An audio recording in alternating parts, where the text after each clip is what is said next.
রাত্রে মানুষ যখন ঘুমে যায়, তোমার বিবি যখন ঘুম যায়, তোমার ছেলে যখন ঘুম যায়, তুমি নিশি রাত্রে ঠান্ডা পানি দিয়ে ওযু বানিয়ে নামাজের মুসল্লায় বসে তুমি আবার যখন ডাক দাও, রব্বুল আলামিন, পৃথিবীর কোনো মানুষ আমার গুনাহ সম্পর্কে জানে না, তুমি আমার গুনাহ সম্পর্কে জানো।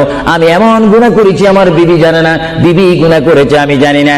আল্লাহ তুমি সব কিচ্ছু জানো, হে আমার প্রভু তুমি আমাকে মাফ করে দাও। আমার আল্লাহ বলে, তারপরও যদি তোমাদের আমি মাফ না করি, তারপরও বান্দা তোমরা আমার রহমতের দরজা থেকে ফিরে যাইও না। আমি তোমাদেরকে হুকুম দিচ্ছি, ওয়ালাউ আন্নাহুম ইয যালামু আনফুসাহুম জাউকা, বান্দারে যদি গুনাহ করে ফেলো আমার রহমত থেকে মুখ ফিরিয়ে তুমি চলে যাইও না। বান্দা, আকাশ পরিমাণ যদি গুনাহ করো, পাতাল পরিমাণ যদি গুনাহ করো, সাগরের পানি পরিমাণ যদি গুনাহ করো, পাহাড় তুলনায় যদি তুমি গুনাহ করো, আমার